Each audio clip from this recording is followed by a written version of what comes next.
Bien, bonjour à tous. Si vous êtes prêts, vous en êtes d'accord, nous allons pouvoir commencer. Vu la distance entre le premier rang et le pupitre, je vais me permettre, ce que je ne fais pas d'habitude à Paris, d'enlever mon masque.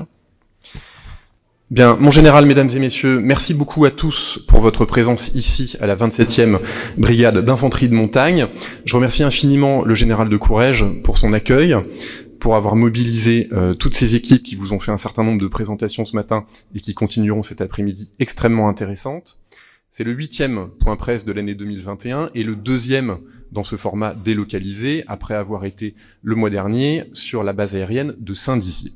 C'est une volonté forte du ministère des Armées que d'aller dans les territoires, au contact des militaires de terrain, au contact des équipements, pour permettre à la presse nationale d'avoir un accès favorisé à ce milieu, et d'autre part, pour nous, ministère des Armées, d'aller à votre rencontre, mesdames et messieurs, de la presse régionale et locale. C'est donc une opération extrêmement importante que ce point presse délocalisé ici à Vars.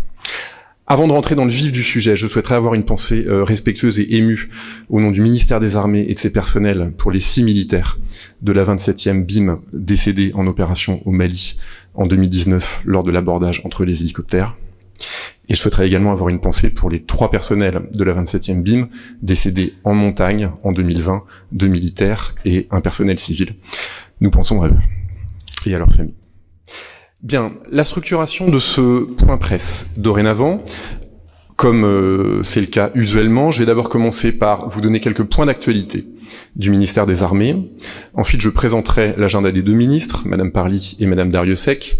Puis nous aurons un focus thématique sur à la fois les équipements dans l'armée de terre qui nous accueillent aujourd'hui et sur les petits équipements au sein de la loi de programmation militaire qui est un axe fort de la politique ministérielle.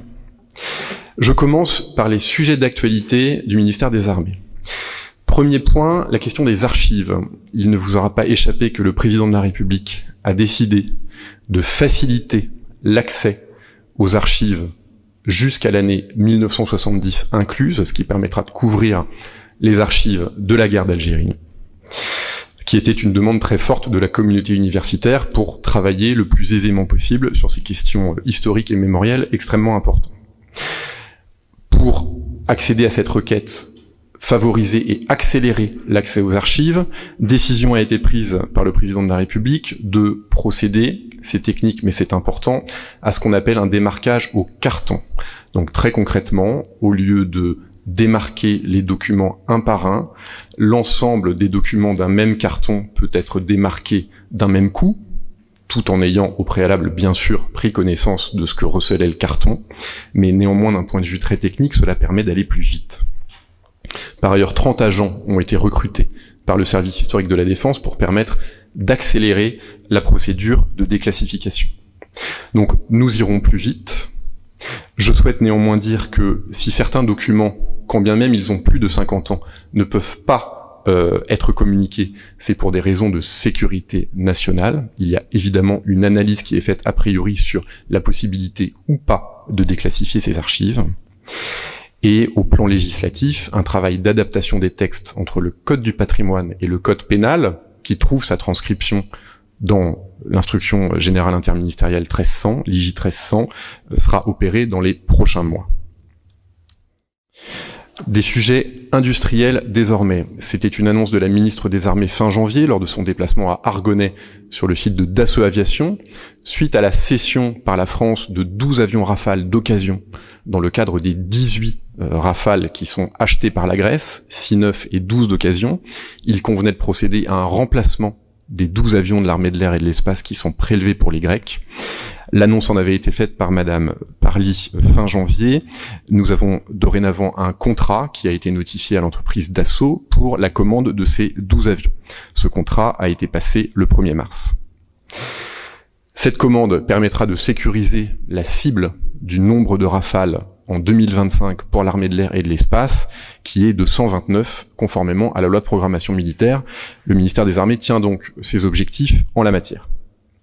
Par ailleurs, je rappelle au plan strictement industriel que la fabrication de ces 12 avions, au dernier standard, donc le standard F3R, dont je parlerai tout de suite après, représente 7000 emplois pendant une année, évidemment pour les principaux maîtres d'œuvre industriels de l'avion Rafale, Dassault, Safran, Thales, mais aussi pour les 500 PME irrigués sur tout le territoire, dont le territoire sur lequel nous nous trouvons aujourd'hui, qui travaillent en sous-traitance de ces grands industriels sur le programme Rafale.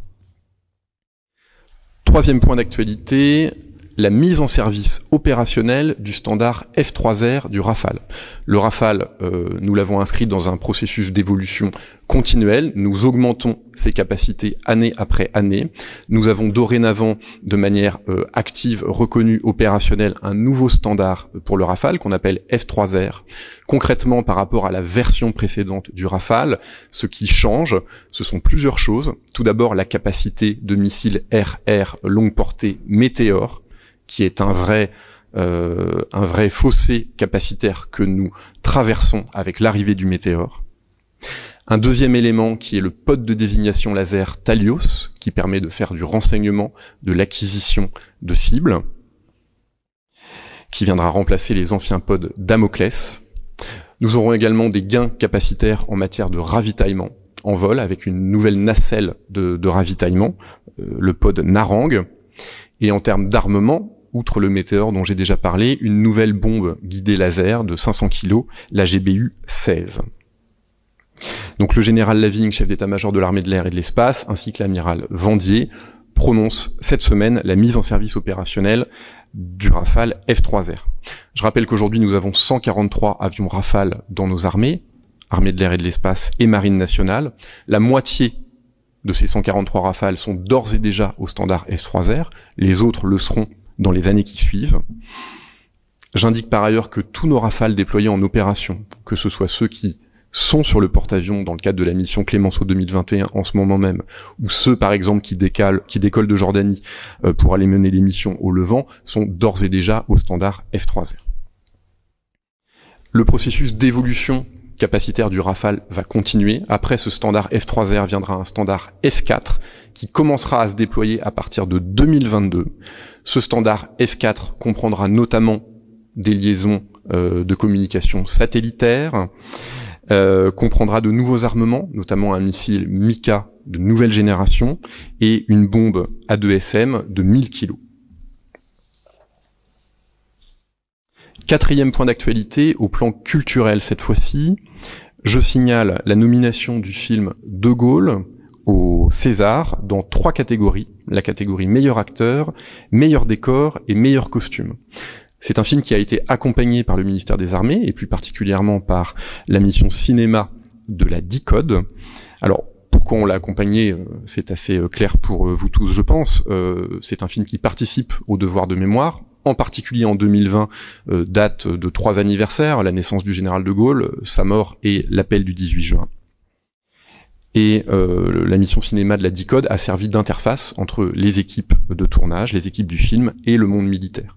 Donc de manière très concrète, le ministère des Armées a accueilli en amont du film le shooting des acteurs, Lambert Wilson, Isabelle Carré, un shooting nécessaire pour lever des fonds et permettre la réalisation du film.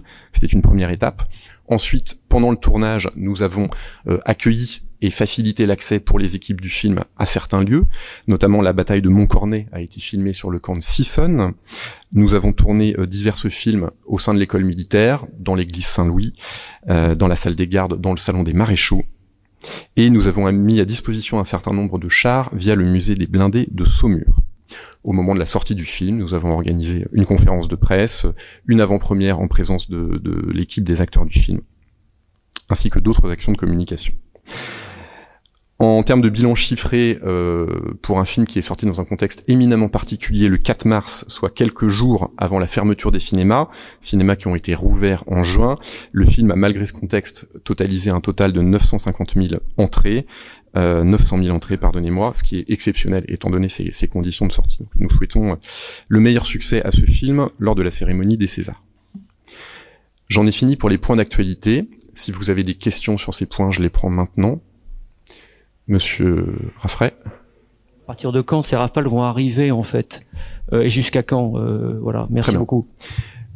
Donc la commande pour ces 12 avions Rafale qui vient d'être passée se traduira concrètement par une livraison dans l'armée de l'air et de l'espace sur toute l'année 2025. Donc en gros, ce sera un Rafale livré par mois entre début 2025 et fin 2025. Le cycle de fabrication d'un avion Rafale est typiquement de l'ordre de 4 ans. Donc 2021 plus 4 ans, nous arrivons à début 2025. Et donc fin 2025, nous aurons atteint la cible du nombre d'avions Rafale présents au sein de l'armée de l'air et de l'espace que j'ai indiqué tout à l'heure. Oui, monsieur Gros-Verred. Oui, bonjour. Nicolas Gros-Verred. Juste, est-ce que vous pourriez nous rappeler, pour les livraisons à la Grèce des 12 avions d'occasion, si je pense que le choix est fait, mais combien de temps va s'étaler cette livraison, si elle est faite ou si elle est immédiate, un peu le planning de livraison, s'il est déjà prévu. Oui, le planning de livraison s'étalera entre le milieu de l'année 2021 et le début de l'année 2023. Monsieur Poncet du Point. Bonjour, merci. J'ai une question sur l'ouverture des archives. Oui. On parle beaucoup de la guerre d'Algérie, mais est-ce que ces archives vont aussi concerner la caravelle Ajaccio-Nice, qui s'était écrasée en 1968 au large de Nice? Et d'autre part, il y a une tribune qui circule de la part de chercheurs et d'historiens qui signalent que cette ouverture est problématique puisqu'ils n'ont toujours pas la possibilité de prendre de photos des archives. Et apparemment, c'est un point essentiel pour leur travail. Alors, sur le deuxième point, ce que je peux dire de manière concrète, c'est que le procédé de démarquage au carton que j'ai indiqué tout à l'heure vaut lorsqu'il s'agit d'une consultation, comme lorsque vous-même vous allez aux archives pour faire de la généalogie sans forcément en faire de copie. Donc si vous voulez juste lire les documents, le démarquage au carton fonctionne et permet donc d'aller vite. Si vous avez besoin d'une reproduction, là il faut procéder à un démarquage physique document par document et donc cela peut prendre un peu plus de temps. Mais dans la philosophie, cela n'est absolument pas proscrit, c'est possible moyennant un délai un petit peu plus long. Sur le premier événement que vous mentionnez, je n'ai pas la réponse à votre question. En termes de processus, lorsque une demande est faite pour accéder à une archive de plus de 50 ans, c'est a priori possible, modulo le maintien de conditions de sécurité. Je donne un exemple, des infrastructures de la dissuasion qui existeraient encore aujourd'hui, des armements dont les plans sont antérieurs à l'année 1970 mais qui sont encore en service dans nos armées aujourd'hui. Chacun peut comprendre, et c'est le code pénal qui le prévoit ainsi, que ces archives ne sont pas nécessairement communicables. Donc pour le fait historique que vous mentionnez, je ne suis pas capable de répondre. Il revient soit au service qui a émis la documentation, soit au service historique de la défense, de décider si oui ou non l'archive peut être déclassifiée. Madame ? Marie de Greff, bonjour, Valeurs Actuelles, pardon. J'ai une question dont vous n'avez pas encore évoquée, mais qui est d'actualité. Est-ce que vous pouvez nous faire un point sur la situation sanitaire et nous dire depuis un an quelles dépenses ont été engagées par les armées ?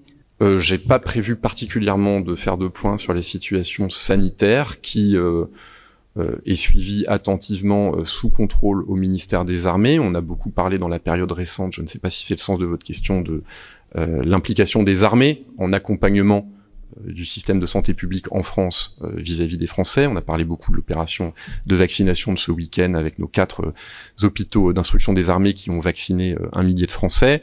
On avait largement parlé des transports de patients que nous avions opérés d'une région Grand Est vers des régions moins soumises à la pression hospitalière, des transports de congélateurs ou de doses vaccinales ou d'officiers et d'ingénieurs que nous avons insérés au ministère des Solidarités et de la Santé pour aider au schéma logistique de diffusion des doses vaccinales. Pour ce qui concerne les personnels du ministère des Armées, il y a un suivi extrêmement attentif qui est fait à tous les échelons, locaux, régionaux, nationaux, et la situation est aujourd'hui sous contrôle. J'ai pas d'autres commentaires à faire sur ce sujet. Et en termes de dépenses, d'enveloppe qui a pu être allouée à la gestion de la crise ? Je n'ai pas cette donnée. S'il n'y a pas d'autres questions, je vous propose de passer à l'agenda des 2 ministres, Madame Parly et Madame Darrieussecq. Alors aujourd'hui, jeudi 11 mars, la ministre des Armées a participé ce matin au Club de l'économie du journal Le Monde. Ça a été l'occasion pour elle de réaffirmer l'importance de la loi de programmation militaire dans le plan de relance de l'économie, de parler petites et moyennes entreprises qui constituent l'ossature de notre industrie de défense et qu'il faut soutenir dans ce contexte de crise économique. Et elle a fait un point sur l'avancée des grands programmes d'armement. Cet après-midi, la ministre reçoit à l'hôtel de Brienne, avec la ministre déléguée Madame Darrieussecq, une classe de 3e du collège Daniel Meyer dans le cadre du dispositif Défense et Sécurité Globale. Ce dispositif permet de resserrer les liens armée-nation vis-à-vis de la jeunesse et de faire prendre conscience aux jeunes de la réalité de ce qu'est la défense nationale. C'est un partenariat un tout petit peu singulier, puisque généralement ces dispositifs défense et sécurité globale le sont entre une classe et une entité militaire. La ministre a tenu à marquer son engagement personnel très fort sur ce sujet, en jumelant une classe de 3e avec l'hôtel de Brienne, qui n'est pas une entité militaire en tant que telle, mais qui est le lieu de travail de la ministre des Armées et de son équipe rapprochée. Demain, vendredi 12, la ministre des Armées se rend avec le président de la République à Toulouse pour assister à une grande première qui est le premier exercice spatial en France et même en Europe qui s'appelle Astérix, dont vous voyez le patch en haut à droite avec les petites ailes du Gaulois. Le nom de cette opération et de cet entraînement, le nom de cet entraînement Astérix, évidemment en référence au fameux Gaulois et en référence aussi au nom du premier satellite français mis en orbite en 1965. Très concrètement, ce sont 60 personnes au commandement de l'espace à Toulouse, qui vont, avec d'autres, simuler une situation spatiale assez complexe, un exercice spatial. L'exercice va durer toute la semaine. Nous allons simuler 10 000 objets spatiaux, un affrontement entre 3 puissances, dont la France, le tout se passant sur un continent hypothétique au milieu de l'Atlantique. Ça sera un travail qui sera fait, bien sûr, avec les équipes du CPCO, donc du Centre de planification et de commandement des opérations à Paris, avec la direction du renseignement militaire, avec la DIRISI, la direction des infrastructures et des systèmes numériques du ministère des Armées, avec le CNES, avec l'ONERA, avec un certain nombre de partenaires industriels, et également avec des pays qui collaborent à cet exercice, en l'espèce les États-Unis et l'Allemagne. Alors, cet exercice, c'est l'occasion pour nous d'éprouver nos systèmes, nos modes de fonctionnement, nos processus en matière de guerre spatiale, et c'est l'occasion évidemment d'entraîner nos unités. Donc c'est un exercice d'ampleur. Cet exercice s'inscrit évidemment dans la stratégie spatiale de défense que les ministres des Armées avaient présentée à l'été 2019 au président de la République, qui l'avait accepté. De manière très concrète, le commandement de l'espace à Toulouse, ce sera à terme 500 personnes. En 2020, nous sommes passés de 5 à 30 opérateurs à Toulouse. En 2021, ce seront 40 personnes de plus qui vont arriver à Toulouse, et donc la montée en puissance se poursuit, et nous aurons un bâtiment dédié de 5000 m² en 2025 à Toulouse. Je rappelle que la loi de programmation militaire prévoyait initialement 3,6 milliards d'euros pour renouveler toutes nos composantes spatiales, satellites d'observation, satellites de télécommunication, satellites d'écoute électromagnétique. Dans le cadre de la stratégie spatiale de défense, donc mi-2019, ont été rajoutés 700 millions d'euros pour prendre en compte les nouvelles menaces que nous percevons dans l'espace, permettre de renforcer nos moyens de surveillance, nos moyens de détection et nos moyens de défense active. Si vous cumulez à ces 3,6 milliards d'euros initialement prévus, 700 euros prévus ensuite à l'été 2019, et tout ce qui se passe dans le cadre des études amont, donc des études de recherche, que ce soit purement militaire ou dual, nous avons un total de 5 milliards d'euros en termes de budget qui sont prévus sur le spatial militaire, sur la durée de la loi de programmation militaire. Je rappelle aussi le choix récent par l'OTAN de Toulouse pour implanter un centre d'excellence dès cet été. Voilà, donc une montée en puissance de notre stratégie spatiale qui se matérialise de manière très concrète par cette opération Astérix à laquelle le président de la République a souhaité assister. La semaine prochaine, lundi, la ministre participe à un sommet franco-espagnol, donc un sommet entre chefs d'État.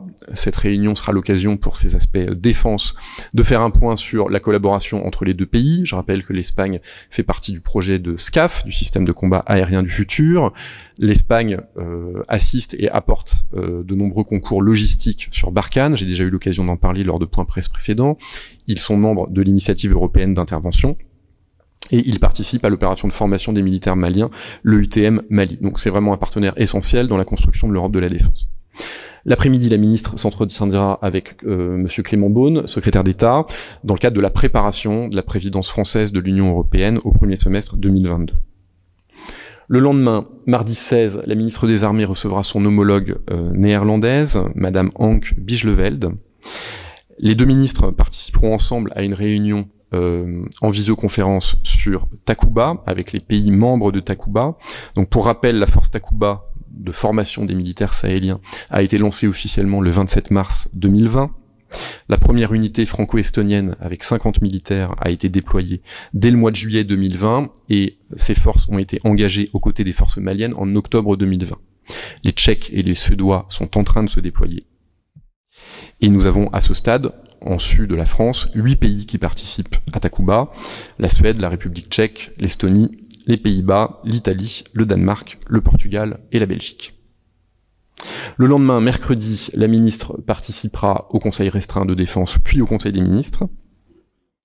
Elle aura ensuite une séance de questions au gouvernement, puis répondra aux questions des sénateurs lors d'une audition de la Commission des Affaires étrangères, de la Défense et des Forces armées du Sénat concernant l'actualisation de la revue stratégique. C'était un engagement de la ministre et du président de la République que d'associer très étroitement la représentation nationale aux travaux d'actualisation de la revue stratégique et aux éventuels impacts que ces travaux pourraient avoir sur la loi de programmation militaire. Jeudi 18, la ministre se déplacera dans les Pyrénées-Atlantiques au sein de l'entreprise Télérad à Anglet pour faire une annonce importante dont j'avais déjà parlé il y a quelques semaines. C'est le lancement d'une filière souveraine de bouées acoustiques. Donc, je le redis en quelques mots, lorsque vous faites de la chasse aux sous-marins, vous avez besoin d'avoir une vision claire de ce qui se passe sous l'eau. Et pour ceux d'entre vous qui ont vu le Chant du Loup, on y voit un moment un déploiement de bouées acoustiques qui sont larguées depuis des aéronefs et qui permettent ponctuellement de savoir où se cachent éventuellement des sous-marins. Donc, ce sont des bouées qui sont indispensables, par exemple, pour sécuriser la sortie des CNLE du Goulet de Brest. Jusqu'alors, nous achetions ces bouées à l'étranger, Royaume-Uni et États-Unis. Dorénavant, nous aurons, à l'horizon 2025, un produit purement français, fabriqué en partie par Télérad, qui est une PME qui a été choisie par Thales étant maître d'œuvre de ce projet, pour fabriquer ces bouées acoustiques. Donc c'est une excellente nouvelle pour la souveraineté industrielle du pays. Par ailleurs, je rappelle que Télérad a été la première PME à se voir attribuer ce label utilisé par les armées françaises, donc qui est une sorte de tampon que le ministère des Armées attribue à des entreprises qui livrent des produits, évidemment des produits qui fonctionnent, au ministère des Armées. Donc ça sera l'occasion pour la ministre de revenir sur l'action du ministère des Armées en faveur des PME. La ministre des Armées sera accompagnée de Madame Dariussecq lors de ce déplacement. Vendredi 19 au matin, la ministre des Armées s'entretiendra avec son homologue de la République de Singapour, Monsieur Heng Hen. Alors, les enjeux de défense dans la région sont importants: stabilité régionale, sécurité maritime, liberté de circulation. Singapour est un partenaire important. Je rappelle que la ministre s'est rendue à plusieurs reprises à une conférence annuelle importante dans la région sur les enjeux de sécurité et sur les enjeux stratégiques. C'est le Shangri-La Dialogue. Par ailleurs, concrètement, notre coopération, elle se traduit par des exercices communs, par des escales de bâtiments français à Singapour. Et dans le sens inverse, nous avons depuis 1998 un détachement de l'armée de l'air singapourienne à Kaso qui forme ses pilotes de chasse. Par ailleurs, en matière industrielle, je rappelle que en 2000, la France avait livré à Singapour 6 frégates de type Formidable. La ministre s'entretiendra ensuite avec le délégué général pour l'armement, M. Barr, puis le chef d'état-major des armées, le général Lecointre. La ministre déléguée, le vendredi 19 mars, présidera une cérémonie au Quai Branly à 15h à l'occasion de la Journée nationale du souvenir et de recueillement à la mémoire des victimes civiles et militaires de la guerre d'Algérie et des combats en Tunisie et au Maroc. Elle présidera par la suite un ravivage de la flamme sous l'Arc de Triomphe.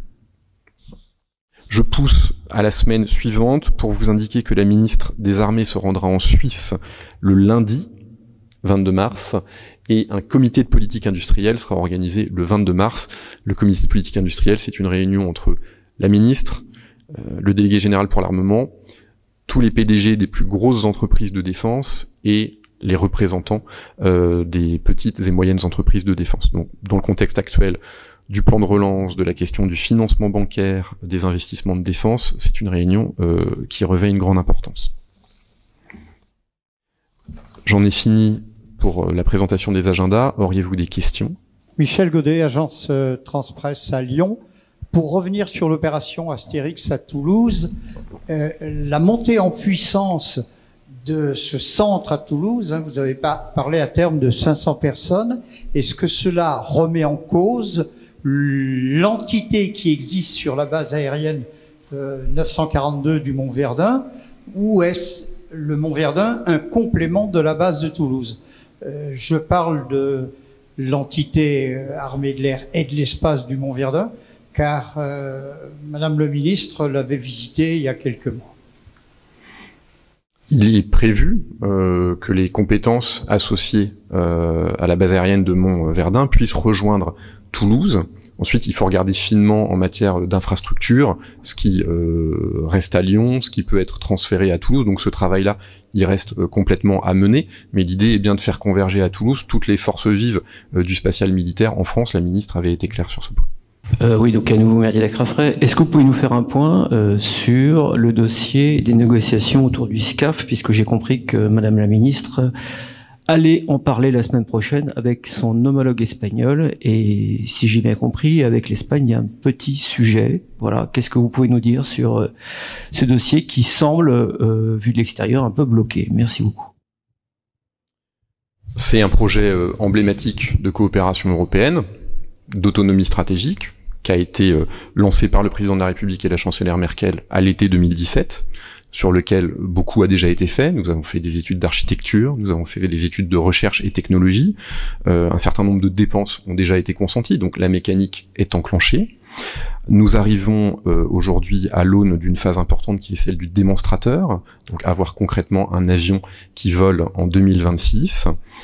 Nous avons eu, courant 2018, l'Espagne qui s'est, et c'était une excellente nouvelle, insérée dans ce projet SCAF, qui a été conçu selon des principes directeurs assez clairs, celui d'avoir champ technologique par champ technologique un meilleur athlète.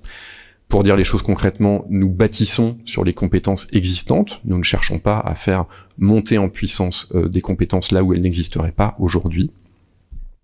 Un pilotage clair du projet, ce pilotage il a été confié par la France, de manière symétrique le char l'a été par l'Allemagne, et ensuite une répartition des charges de travail à opérer de manière pragmatique selon les sujets. Donc aujourd'hui, il y a des négociations évidemment intenses, puisque nous rentrons dans le vif du sujet finalement de savoir qui précisément fera quoi. Ce projet a été découpé en un certain nombre de piliers, un pilier sur l'avion, un pilier sur le moteur, un pilier sur le système de combat, etc., sur le cloud. Donc la question est de savoir qui pilote quel pilier. Bon, ça, les choses ont été assez claires. Ensuite, la question est de savoir qui fait précisément quoi en termes de charge de travail au sein de chacun de ces piliers. Donc il y a des discussions qui sont denses entre les industriels. L'État, évidemment, fait plus que les suivre, hein. Il les oriente, il les pilote. Il n'est pas question d'avoir un plan B. Nous travaillons sur le plan A. Donc il y a une exigence de réussite. Il faut que chaque pays trouve un juste retour industriel, mais dans le respect du principe que j'ai édicté d'emblée, c'est-à-dire le meilleur athlète, celui qui est le plus fort dans un domaine, et celui qui s'occupe de cette brique technologique. Voilà. Sinon, on retombe dans les travers de projets précédents. La ministre a souvent évoqué le projet A400M comme l'exemple de ce qu'il ne fallait pas suivre. Donc, par ailleurs, il y a une maîtrise d'ouvrage qui est forte et qui est claire, qui est exercée par la DGA. Donc, nous en sommes là. Le président de la République et la chancelière s'en sont entretenus lors du dernier sommet franco-allemand. Une forte pression a été mise sur les industriels, à qui il revient maintenant de trouver un terrain d'entente. Et le ministère des Armées jouera pleinement son rôle de maîtrise d'ouvrage pour faire déboucher favorablement ce projet. Nous avons en tête une butée calendaire qui est le mois de juin 2021, qui est la date un peu terminale à laquelle, du côté allemand, le Parlement allemand, qui est important au plan décisionnel, pourra donner son blanc-seing à la poursuite du projet SCAF. Donc les équipes du ministère, la DGA en particulier, sont extrêmement mobilisées sur ce sujet. La ministre des Armées en parlera évidemment à son homologue espagnol en début de semaine prochaine, fait un point extrêmement régulier avec Madame Kramp-Karrenbauer. Donc voilà, je ne peux rien vous dire de plus que une très très forte volonté de réussir, selon des principes qui sont clairs, et en ayant un œil très attentif sur la souveraineté industrielle française. Nicolas Grosviret B2, pour poursuivre sur cette question franco-espagnole, est-ce que on va parler aussi de l'Eurodrone qui présente aussi quelques sujets de retard? Est-ce que sur le SCAF, est-ce que la répartition du travail est est réglé avec l'Espagne. Je comprends qu'il y a des négociations, mais j'ai l'impression que c'est plutôt entre France et Allemagne que se posent les problèmes et qu'il y a peut-être moins de problèmes en Espagne, mais peut-être que j'ai une vision tronquée. Est-ce qu'on va parler également de l'avion d'entraînement? Je pense qu'il y a un projet d'avion d'entraînement des pilotes avec Airbus. Ça c'était pour le volet espagnol. Et avec la ministre néerlandaise, si je peux en profiter, les Néerlandais, je pense, ont une participation plutôt symbolique à Takuba. Est-ce que l'objet de la visite de la ministre, c'est également de parler d'un engagement plus profond néerlandais dans la suite de l'opération? Merci beaucoup. Sur le premier point, je dirais pas qu'il y a un problème spécifique franco-allemand. Je dirais qu'il y a une question de répartition des charges à gérer entre Airbus et Dassault. Et il vous aura pas échappé que Airbus est l'industriel leader à la fois pour l'Allemagne et pour l'Espagne, Dassault l'étant pour la partie française. Donc c'est d'abord à ces deux entreprises, Airbus et Dassault, de trouver un terrain d'entente. Les discussions au plan étatique avec la partie espagnole se déroulant de manière tout à fait correcte et satisfaisante. Sur le deuxième point, la ministre des Armées remerciera évidemment son homologue néerlandaise pour la participation des Néerlandais dans Takuba. Sera évoqué, mais vous comprendrez que les discussions ne se sont pas encore déroulées, je ne peux pas vous en dire plus, sera évoqué la continuation de l'engagement néerlandais dans Takuba. Autre question. Alors, nous avançons, on rentre maintenant dans le focus thématique de ce point presse. Alors peut-être juste avant, et puisque la presse régionale et locale est présente, et encore une fois nous les en remercions, juste rappeler quelques chiffres clés sur ce que représente le ministère des Armées, à la fois dans la région Rhône-Alpes et à la fois dans le département, dans l'Isère. Le général de Courrèges en a déjà dit quelques mots ce matin, donc en rebond et dans la continuation de ce qu'il a dit. Nous avons en région Rhône-Alpes 21 000 personnels militaires et civils, une présence tout à fait significative. 9 des 12 départements de la région accueillent des formations militaires. Nous sommes un acteur économique essentiel. Pour dire les choses, 2,4 milliards d'euros sont injectés directement dans l'économie chaque année par le ministère des Armées, que ce soit par le biais finalement de la masse salariale qui ensuite des militaires et des civils du ministère qui ensuite se diffusent dans le tissu local, soit par des contrats qui sont passés en direct, des contrats d'équipement, d'armement, d'habillement, de nourriture, qui représentent à peu près 1,7 milliard chaque année. On a un tissu très important de PME dans la région, on a plus de 2000 PME qui sont fournisseurs du ministère des Armées, 2214 exactement. Un certain nombre d'entre elles bénéficient de paiements en direct, c'est-à-dire qu'ils ne sont pas sous-traitants d'un plus gros qu'elles, ils ont en direct des marchés avec nous, et nous payons, en tout cas pour l'année 2020, 137 millions d'euros en direct à ces PME, ce qui en fait le montant régional le plus élevé après l'Île-de-France.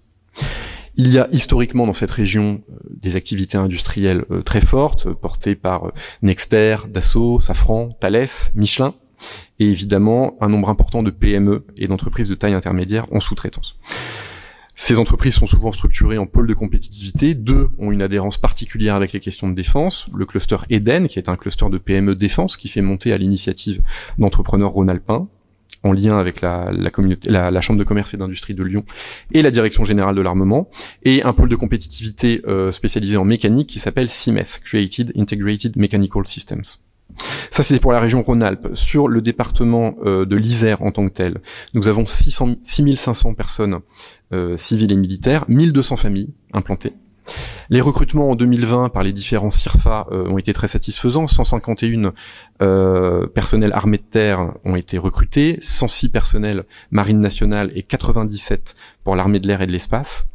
Des conventions défense et sécurité globale dont j'ai parlé juste avant existent avec 3 classes, avec le 7e BCA et le 93e RAM.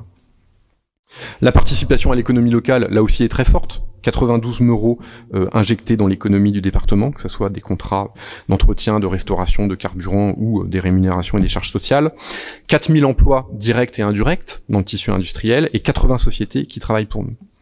Le général le dirait infiniment mieux que moi, mais je crois que l'ancrage départemental des entités du ministère des Armées est très fort. Il y a un musée des troupes de montagne qui accueille à peu près 19 000 visites par an, hors période de Covid évidemment, plusieurs partenariats sportifs dans le domaine du hockey, du football et du rugby, et un jumelage avec un certain nombre de communes iséroises.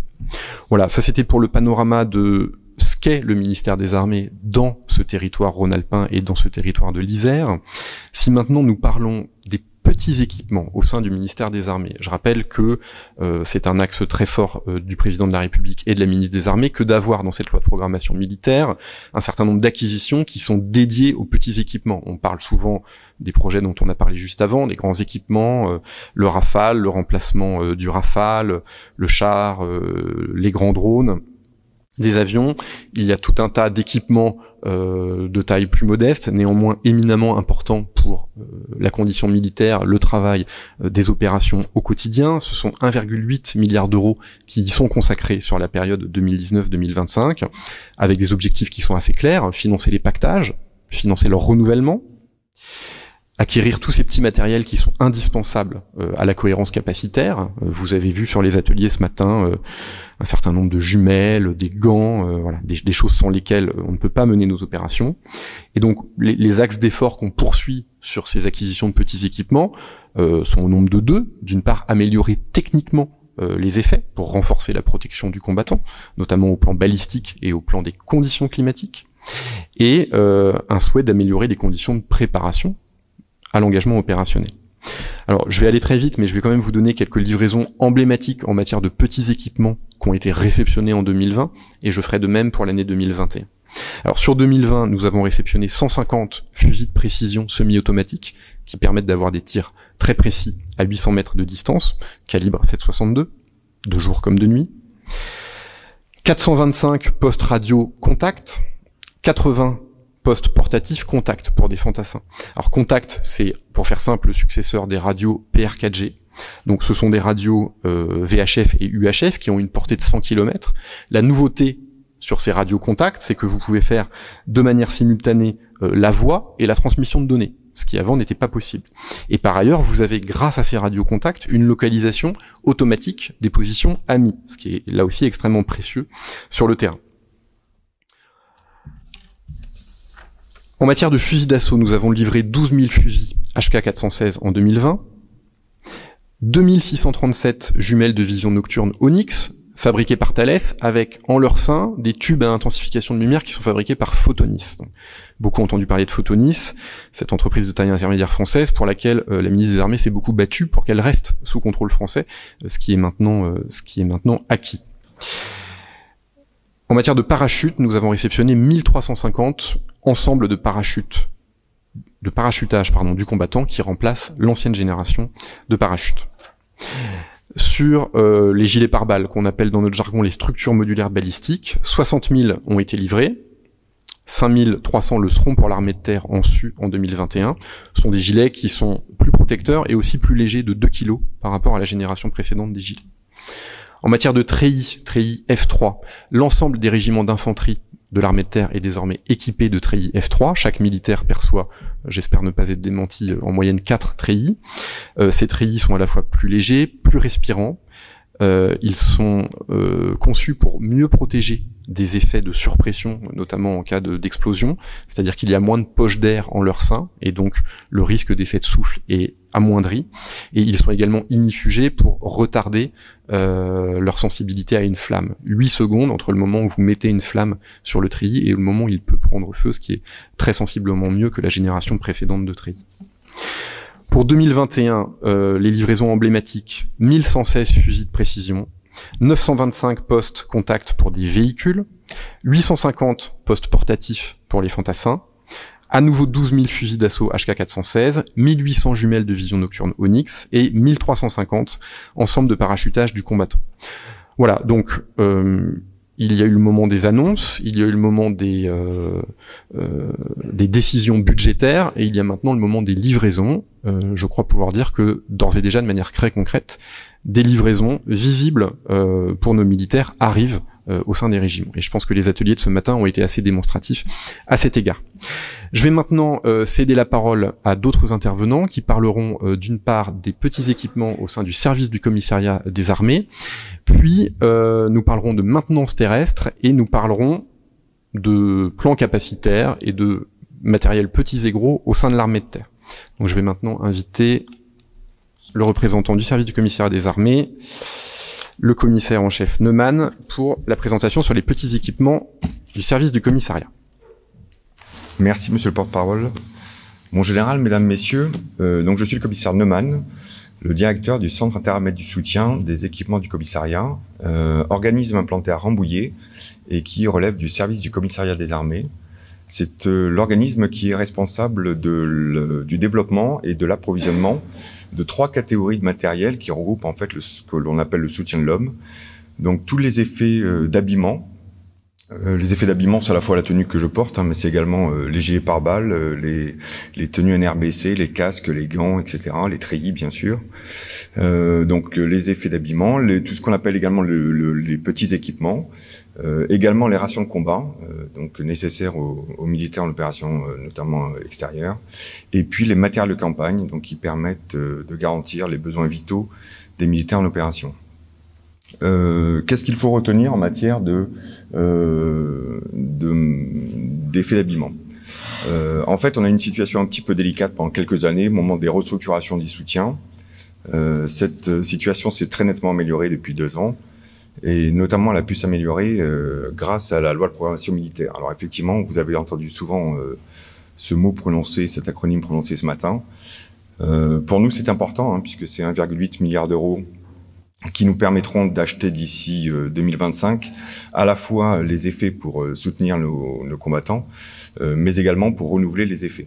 Alors très pratiquement, cette LPM nous a permis d'abord de faire un saut capacitaire en matière balistique. Pourquoi? Parce que on va pouvoir délivrer d'ici 2025 environ 120 000 gilets pare-balles et équiper donc 120 000 hommes à peu près, avec des gilets pare-balles de dernière génération, ce qui nous permettra bien sûr de retirer les gilets pare-balles d'ancienne génération, donc des classes 3, bien moins protecteurs en termes de pénétration balistique. C'est un programme d'environ 200 millions d'euros, donc qui est en train d'être réalisé. Les marchés ont été passés, donc les premières livraisons vont arriver dès 2021, et donc on est en train de travailler pour le retrait du service des gilets d'ancienne génération. Deuxième fait majeur également que nous permet la LPM, c'est le fait de disposer pour l'ensemble des militaires en opération d'une tenue de protection non-feu. Alors c'était déjà le cas pour les aviateurs qui disposaient depuis les années 80 de tenue de combinaison de vol qui était non-feu. C'était le cas pour les marins avec leur tenue de protection de base dans les années 90. Et donc désormais, depuis 2019, les militaires en opération extérieure et également les militaires de l'armée de terre disposent d'un treillis félin, donc non-feu, comme ça a été évoqué tout à l'heure par le porte-parole. Un programme majeur pour nous qui va s'étaler qui a commencé depuis 2019, les premières livraisons, jusqu'en 2025. Un programme d'environ 280 millions d'euros et que l'on est en train de réaliser. Et vous avez vu en partie des militaires qui déjà disposaient de ce treillis ce matin. Dernier point dernière facilité que nous offre maintenant la LPM, c'est d'améliorer le soutien de proximité. Vous avez évoqué peut-être ce matin le plan famille, mais également ce qui nous importe nous pour les militaires, c'est d'avoir un accompagnement au plus près du militaire.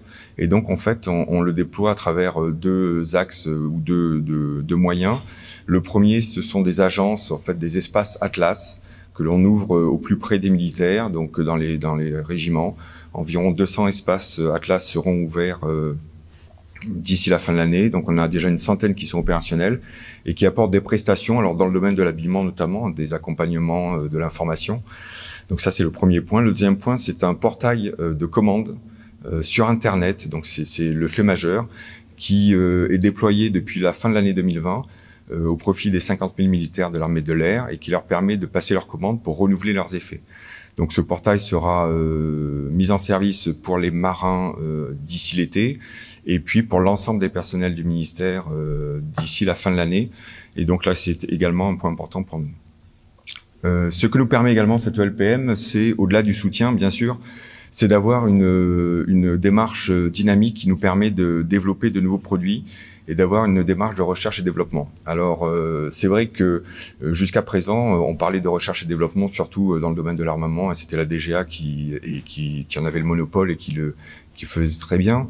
On a développé depuis 2 ans au sein du commissariat, en relation bien sûr avec l'Agence Innovation de la Défense et puis l'État-major des Armées, et bien sûr les fournisseurs, des associations de fournisseurs. On essaie de favoriser bien sûr des contacts avec des PME françaises.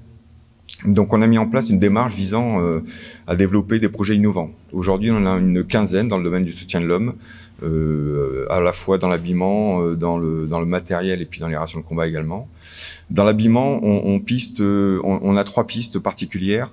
Le balistique, pour nous, c'est une priorité. Donc à la fois l'allègement des gilets pare-balles, c'est un point important puisque le pactage des militaires en opération est très lourd et constitue une gêne.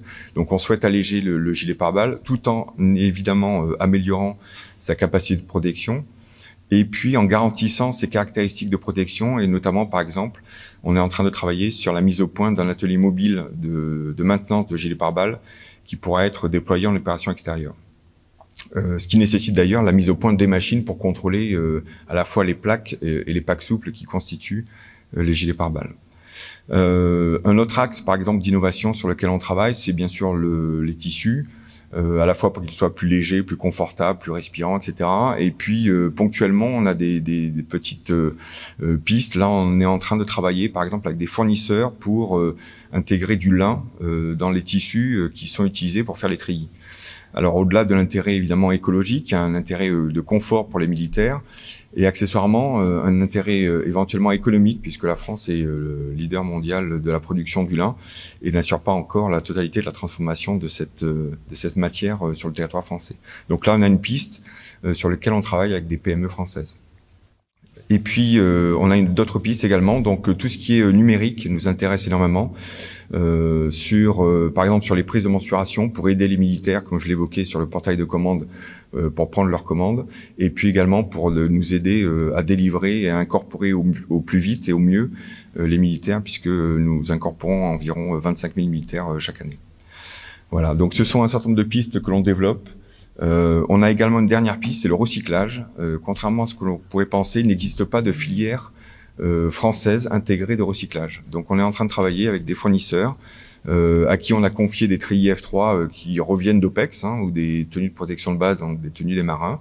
On leur confie ces tenues, ils les détruisent, ils en font des petites fibres et puis à l'issue, ils vont essayer de mettre au point un processus industriel et puis on va voir avec eux quel type de produit on pourrait ensuite avoir avec ces produits recyclés.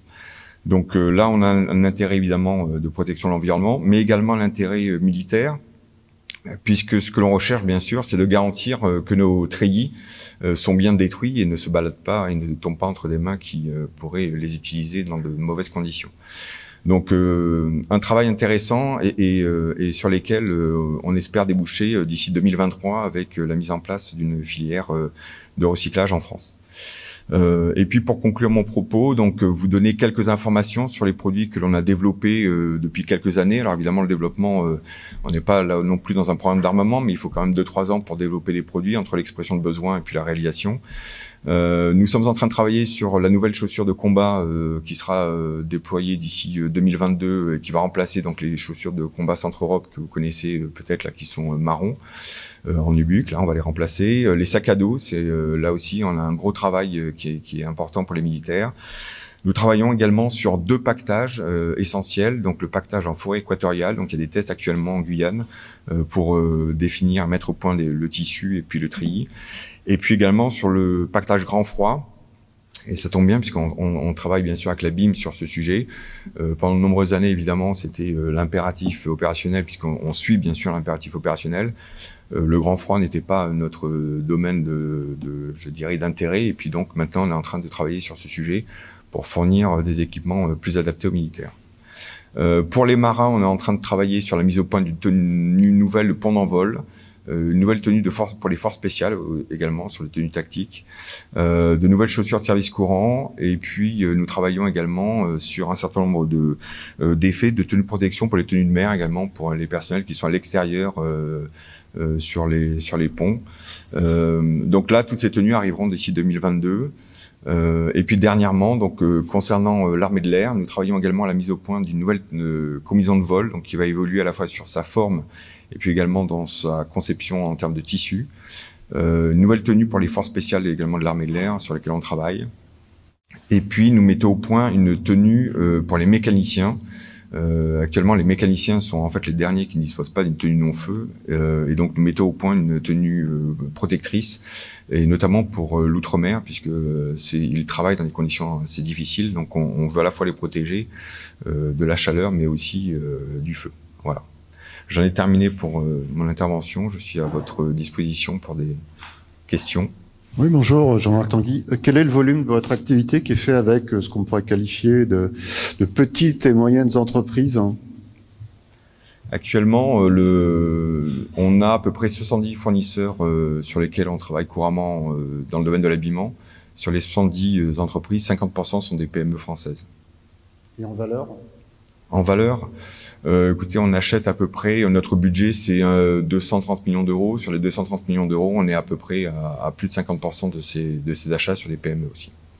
D'accord. Et j'ai une autre question qui porte sur l'innovation, qui est un des points de votre présentation. Comme vous le savez, une bonne partie de l'innovation vient souvent aussi du terrain, c'est-à-dire les militaires eux-mêmes sont souvent de grands inventeurs. La difficulté, c'est que très souvent, entre l'idée et la réalisation, via la commission innovation participative, il y a souvent un énorme fossé. Et souvent, parce qu'on n'arrive pas à identifier en fait les bonnes sociétés alors qu'elles existent. Hein.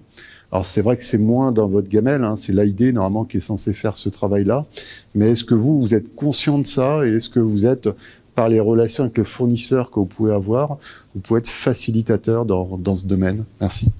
Alors en fait, on est plus que conscient puisque on est acteur là-dessus. Dans ce domaine, on a passé un protocole avec le Cercle de l'Arbalète. Je ne sais pas si vous connaissez, c'est une association professionnelle qui regroupe des fournisseurs qui travaillent dans le domaine des forces spéciales. Et on est en train de définir entre donc le Cercle de l'Arbalète, l'Agence Innovation de la Défense et nous-mêmes une espèce de petit mode d'emploi notamment pour les opérateurs forces spéciales qui sont de vrais inventeurs, en tout cas des lanceurs d'idées, de manière à les guider dans la procédure. Alors nous sommes très largement je dirais intégrés à ce dispositif. Pourquoi? Parce que une bonne idée au départ éventuellement peut devenir un prototype. Et là, déjà, nous, on peut les aider puisque nous avons des moyens financiers. Alors, en 2020, on avait 400 000 euros consacrés à l'innovation. Cette année, on passe à 800 000 euros. Et on a surtout un vecteur juridique qui, aujourd'hui, nous permet d'avoir une certaine souplesse et de ne pas rentrer dans une mise en concurrence dévastatrice, qui est nécessaire. Hein, pour des gros marchés, il n'y a pas de souci. Mais là, pour l'innovation, il faut être rapide et il faut travailler avec un seul fournisseur, de préférence. Et donc là, c'est le décret innovation de 2018 qui nous permet pendant 3 ans, pour 100 000 euros hors taxe, d'avoir une discussion, une négociation avec un fournisseur. Et c'est là où effectivement ce support juridique peut servir lorsqu'il y a une bonne idée qui a été mise en œuvre. Donc on a ce dispositif pour pouvoir faire le prototype et le financer. Donc ça, on peut accompagner un opérateur. Et également, nous, ce que l'on souhaite faire, c'est, je dirais, cadrer la démarche de manière à ce que lorsqu'on va passer en industrialisation, c'est-à-dire dans le cas d'un marché public, la procédure ne soit pas faussée et la concurrence ne soit pas faussée au final, et que une bonne idée puisse à la fois être bien testée sur le terrain et puis aboutir, puisque l'objectif c'est d'avoir ensuite un marché public qui permettra d'avoir un achat en masse. Et la contrainte elle est là, c'est que si au départ vous travaillez avec un fournisseur, que le fournisseur dépose un brevet, l'achat suivant pourra être bloqué et ne sera pas aussi facile qu'on le voudrait. Voilà. Donc on y travaille. Autre question de Monsieur Tanguy. Juste pour être complet, donc sur ce que vous venez de nous apprendre sur le protocole avec le Cercle de l'Arbalète. Donc si je suis un militaire et que je suis pas des forces spéciales, est-ce que je suis éligible à ce protocole, hein? Comment ça se passe concrètement? Merci. Alors le protocole en fait relie le Cercle de l'Arbalète et puis le commissariat des armées pour justement développer nos relations. Là, il se trouve que c'est le Cercle de l'Arbalète qui nous a, je dirais, mis sur cette piste avec les forces spéciales. Mais après, bien sûr, on pourra étendre ce dispositif. Là, on est en train de le mettre au point et on pourra ensuite étendre ce dispositif à l'ensemble des militaires qui pourraient avoir de telles bonnes idées.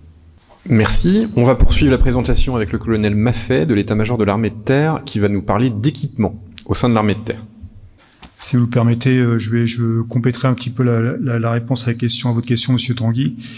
Pour les unités forces spéciales ou forces conventionnelles de l'armée de terre, comme vous le savez, il y a eu donc la création par l'armée de terre du Battle Lab Terre, qui est en lien direct avec l'AID, et donc toutes les idées avec des référents innovation qui ont été désignés ou qui sont en cours de désignation au sein des régiments, et donc toute bonne idée remonte vers l'échelon parisien et ensuite est traité en liaison avec l'AID. Bonjour à toutes et à tous, mesdames, messieurs, mon général.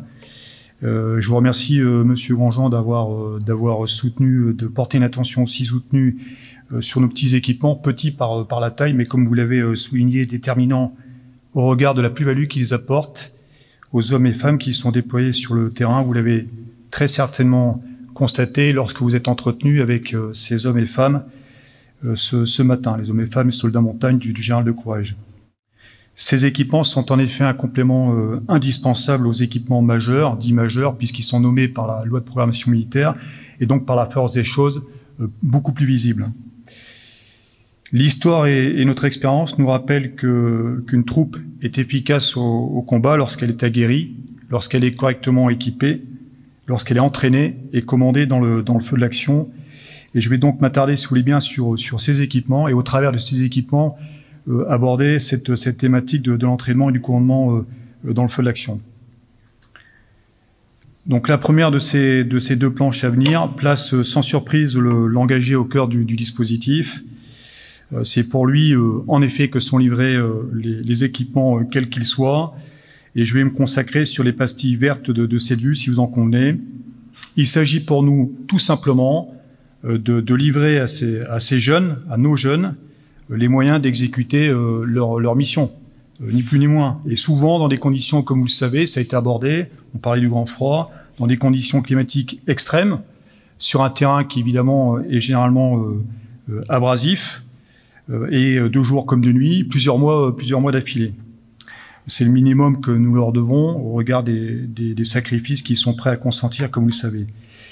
Nous leur devons, en quelque sorte, le meilleur, ce qui signifie que nous devons leur livrer des équipements performants, leur livrer des équipements à temps, et que nous devons tirer le bénéfice immédiat de toute nouvelle ou de toute innovation technologique.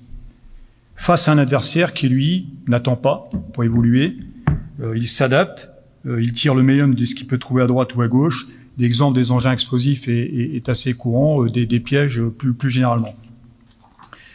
Les équipements livrés cette année leur permettent de monter en gamme lorsqu'ils se déplacent, lorsqu'ils observent, lorsqu'ils neutralisent un ennemi si besoin, et contribuent également davantage à leur protection. Se déplacer, ou devrais-je dire plutôt s'infiltrer, car vous connaissez la capacité de l'armée de terre à s'infiltrer dans des milieux spécifiques, pour ne pas dire hostiles, c'est une nécessité. Elles le font en partie grâce à l'ensemble parachute du combattant que vous évoquiez, monsieur le porte-parole, qui offre de meilleures performances, typiquement qui permettent aux parachutistes d'emporter, on met sous voile 160 kg au lieu des 130 précédemment. Alors c'est pas parce que les parachutistes ont pris plus de poids, mais simplement parce qu'ils peuvent emporter une notation initiale plus importante pour conduire l'action dès leur posée au sol. Voilà. Le HT 270, qui lui concerne les forces armées en Guyane, qui est la mission stratégique de la protection du centre spatial guyanais, mais également la brigade d'infanterie de montagne. Donc ce véhicule qui leur permettra de s'infiltrer dans leur milieu de prédiction et qui a vocation à remplacer le BV 206 à compter de 2022. 2021, c'est la livraison des premiers exemplaires pour les évaluations et préparer la mise en service. Pour compléter ce genre de véhicule un peu spécifique, vous l'avez vu ce matin, les quads. Donc on a une dizaine de quads qui ont été livrés en 2020 et en 2021, ce sera 14 nouveaux quads qui seront livrés. Donc des petites quantités, mais qui font à terme des grosses quantités. Voilà pour se déplacer. Pour observer, il s'agit en fait de voir autrement, parce que quand on voit autrement, on peut être mieux renseigné sur la situation tactique, sur ce que vous avez en face. Voir d'en haut, par exemple, pour détecter une menace plus tôt possible, un tireur sur un toit, identifier un itinéraire permettant de contourner un obstacle, et les drones, puisque je parle d'eux, rendent de tels services que l'armée de terre les achemine immédiatement, dès leur livraison et massivement en opération. C'est le cas des nanodrones, utilisés au sein d'une section, donc une trentaine de combattants, qui renseignent au-delà de la vue directe, de jour comme de nuit, évidemment. Les microdrones aussi, quant à eux, qui sont utilisés au sein d'une compagnie, donc plus important, 100 à 150 combattants, qui sont plus performants que le nanodrone en termes de portée et d'identification. Voir autrement, c'est aussi voir mieux de nuit, avec les jumelles de vision Onyx que vous évoquiez également, et qui nous permettent de poursuivre l'observation et le combat quand la nuit tombe. Voilà, j'avais une vidéo, je pense que vous aurez accès à la vidéo qui dans ce que vous transmettra donc le CIRPATER, qui vous permet de bien visualiser ce déplacement et ce combat de nuit. Alors le combattant se déplace, il observe, et puis il reste évidemment en mesure de neutraliser si besoin. Le missile moyenne portée aujourd'hui nous procure une excellente capacité anti-char, avec 85 postes de tir qu'on attendu pour cette année, et un MMP qui se distingue des précédents systèmes par une capacité, par une portée améliorée. On est au-delà de 4000 mètres, et des capacités d'accrochage de la cible et de destruction supérieure. Le Glock, vous avez dû le voir sur les quelques tables ou sur les soldats de montagne du général, qui quant à lui est plus fiable que ses prédécesseurs.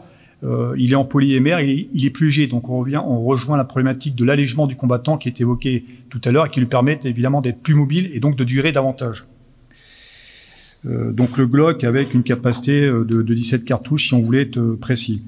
Voilà. Et la neutralisation passe aussi par l'emploi de moyens aériens. Il s'agit donc d'être capable de guider le pilote d'un hélicoptère de l'armée de terre, comme le Tigre que vous avez vu aussi sur le stade, qui lui appuie une troupe lorsqu'elle est au contact. Voilà, avec notamment par exemple aussi le Taranis, qui est le nouveau désignateur laser, qui avec une première capacité attendue en 2021. Enfin, notre responsabilité consiste à tout faire pour protéger au mieux nos combattants. Ils sont exposés au choc, sans surprise, mais même le petit choc, à la mitraille, et puis à une menace insidieuse que malheureusement l'actualité nous rappelle tragiquement assez régulièrement, et qui est une menace qui est en évolution permanente. Donc on ne baisse pas la garde, il ne faut absolument pas baisser la garde, et aujourd'hui on ne cesse de lutter, d'améliorer. Donc c'est la livraison des brouilleurs barrages. 200 ont été livrés en 2020, avec une cible totale qui nous permet aujourd'hui de remplacer progressivement, à compter de cette année, les brouilleurs d'ancienne génération déployés en opération là aussi, c'est l'axe d'effort. La lutte contre les drones aussi, qui est un domaine qui monte rapidement en puissance et qui s'avère être une nécessité vitale.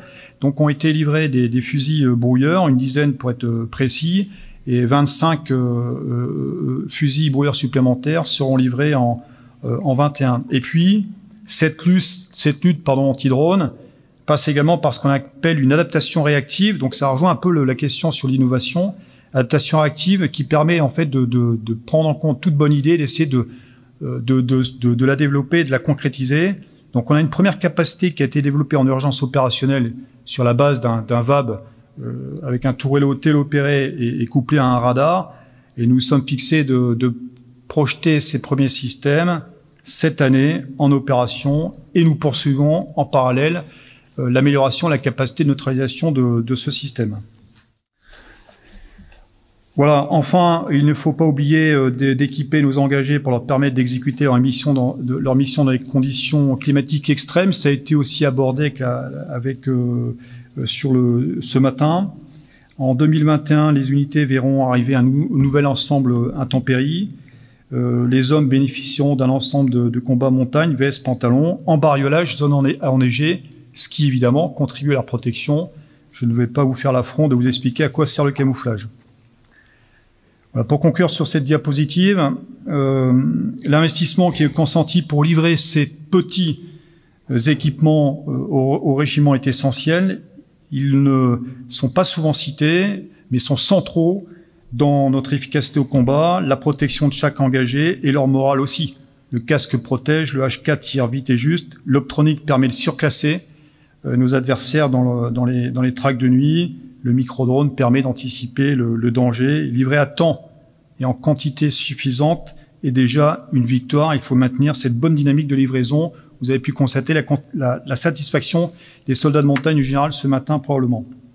La diapositive suivante, s'il vous plaît. Je serai un peu plus rapide, mais c'est une transformation complète qui s'opère au sein de de l'armée de terre et qui passe par une base importante d'appropriation. Il faut donc de l'activité à l'armée de terre pour pouvoir maîtriser ces nouveaux équipements qui arrivent, s'entraîner et tirer évidemment le meilleur profit de tous ces équipements sur le terrain. Plus généralement, une troupe est efficace au combat lorsqu'elle est correctement équipée, je vous le précisais. Elle est efficace lorsqu'elle est entraînée et commandée dans le feu de l'action. Et ce sont les équipements majeurs qui sont lissés sur cette planche, notamment sur la partie droite que vous voyez mal, je le regrette. Il faut combiner les chars, les moyens du génie, les moyens d'artillerie, les drones, etc. Combiner ces moyens pour être efficace sur le terrain. Donc c'est ce qu'on appelle la combinaison des feux et des mouvements dans un espace donné, pour ne pas parler jusqu'à une certaine altitude. Donc si on rentre dans le détail dans ces équipements, sur la partie gauche, vous avez dans les airs notre capacité d'attaque et d'infiltration qui augmente de manière significative avec la livraison de nouveaux hélicoptères, 7 hélicoptères Tigre rétrofités appui destruction, la livraison de 4 hélicoptères Caïman également qui nous permettra d'atteindre 70% de la cible totale. Et en l'air aussi, n'oublions pas la montée en gamme concernant les drones. Vous le savez, l'armée de terre, c'est 3000 drones d'ici 2 ans. Nous avons franchi ces dernières semaines une étape importante avec la livraison des premiers systèmes SMDR. Et là encore, selon le principe de projeter dès la livraison, 5 systèmes ont été projetés en Afrique avec des résultats prometteurs. Ils ont remplacé le DRAC à bout de souffle et augmenté la portée. On passe de 10 à 30 km avec une autonomie qui monte à 2h30. Un premier système patrouilleur qui viendra compléter le segment drone qui est attendu en remplacement du SDTI avec une allonge là de 150 km pour acquérir dans la profondeur du renseignement et donc anticiper et préparer la manœuvre à venir. Là encore, nous cherchons à tirer le bénéfice immédiat de toute innovation. Le programme le plus emblématique au sol, vous le connaissez, c'est Scorpion. C'est une période cruciale pour l'armée de terre, c'est la phase transformation-appropriation, c'est la véhicule de 4e génération qui succède à nos véhicules vieux pour certains de 40 ans. Concrètement, entre 19 et 20, 4 régiments ont perçu une dotation initiale de Griffon et sont dans une bonne phase d'appropriation. Au bilan, nous avons touché 220 Griffons et pour mémoire, vous savez, c'est une cible, ça sera une montée en puissance progressive puisque le dernier Griffon sera livré après 2030. 2 régiments supplémentaires seront équipés cette année, ce qui évidemment est positif.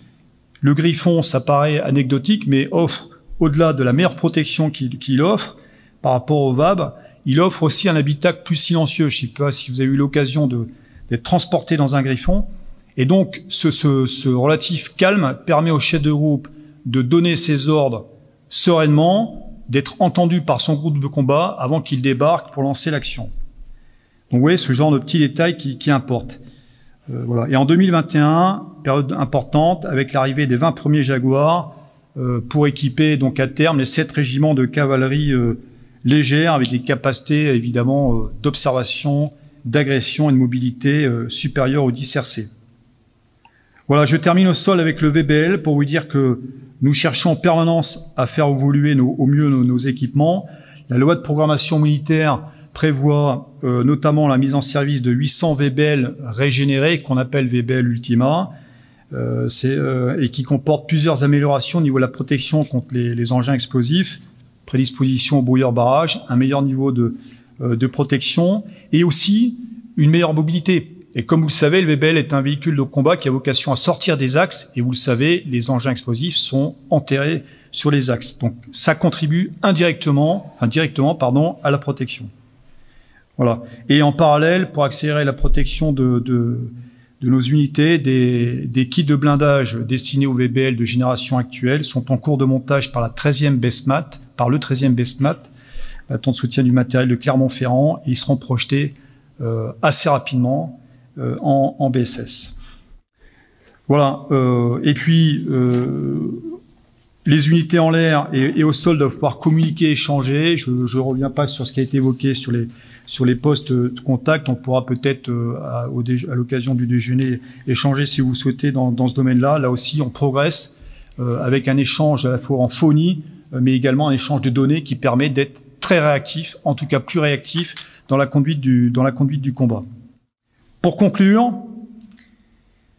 25 000 hommes et femmes de l'armée de terre placés en ce moment même en posture opérationnelle, un tiers de la force terrestre, donc engagé, un autre tiers qui, lui, se prépare à l'engagement, c'est le cas de la 27, et ensuite un autre tiers qui, lui, rentre d'opération et va reprendre un cycle de préparation, après une certaine remise en condition.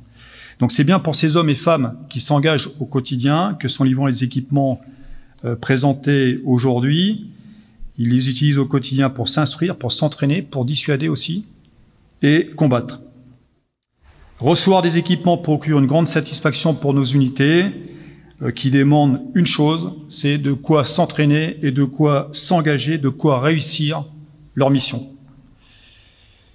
Et voilà.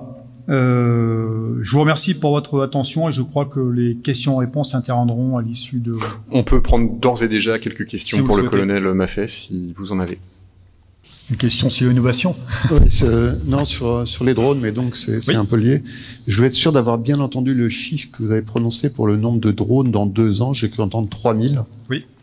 Donc c'est bien au-delà de ce que le général Bosser avait évoqué à une époque. Non, en fait, si vous voulez... C'était déjà à 4 chiffres, mais le premier chiffre, c'était pas un 3 de mémoire. Non, je pense pas. En fait, si vous voulez, peut-être qu'à l'époque étaient évoqués les systèmes. Et donc, un système comprend 2 ou 3 vecteurs aériens. Donc, mais globalement, c'est le chiffre, si vous voulez, qu'il faut simplement retenir, à mon sens. Ce sont 3000 drones. Et vous l'avez compris aussi, on est sur un segment qui est très large. C'est-à-dire que ce sont des drones qui agissent au niveau du combattant. Donc, c'est un peu ce que vous avez vu aussi sur le stade ce matin, le fameux Black Hornet, le drop. Qui lui est mis en œuvre par le combattant au sein de la section, et puis après vous montez différents échelons tactiques, la compagnie, le régiment et le niveau opératif avec les SNDR que j'évoquais et le patroleur. Voilà. Donc on arrive vraiment sur une gamme complète à 3000 drones à terme à l'horizon 2023. En tout cas, c'est ce que l'armée de terre attend évidemment. Et vous pouvez mesurer l'impatience, enfin je dirais même la forte attente, et qui à mon sens est une attente légitime de la part de nos unités. On rejoint un peu ce que je vous disais, c'est-à-dire qu'ils veulent le meilleur pour réussir sur le terrain. Et le drone, enfin, en milieu civil, même dans votre milieu, vous l'avez constaté, c'est une plus-value, c'est une autre façon de voir les choses. Donc c'est vraiment assez intéressant. Donc on est ravis de recevoir ces drones et de savoir que nous allons monter progressivement en gamme pour atteindre cette cible de 3000 à l'horizon 2023. Les industriels travaillent déjà, c'est le cas pour un de vos fournisseurs, sur l'engagement coopératif entre un mini-drone qui peut éclairer un poste de tir MMP pour faire du tir au-delà de la vue directe. Oui. D'autres effecteurs dans l'armée de terre, d'ailleurs, travaillent également. Oui. Est-ce que vous avez une réflexion pour l'engagement coopératif avec des hélicoptères ? Merci. Alors, on a toujours des réflexions. D'ailleurs, on n'a pas de limite à la réflexion, parce que si vous limitez la réflexion, je pense que vous pouvez passer à côté de choses intéressantes. Donc, la réflexion est vraiment la plus ouverte possible. Vous dire demain qu'il y aura ce système en place, je ne peux pas vous le dire aujourd'hui. On y réfléchit. Et après, on fait des choix, on fait des arbitrages, parce qu'il faut que ça reste soutenable et en fonction de ce qu'on nous autorise de faire. Le drone, évidemment, on peut envisager... en fait, ce qui importe, je pense que c'est l'idée qu'il faut retenir de manière générale. Nous tirons, mais nous observons toujours les coups. Et donc, si vous voulez, le drone permet, lui, de déporter une vue, d'avoir une vue sur un objectif qu'un masque nous cache, par exemple. Donc, évidemment, la réflexion se porte sur le fait que comment faire pour continuer à observer nos tirs.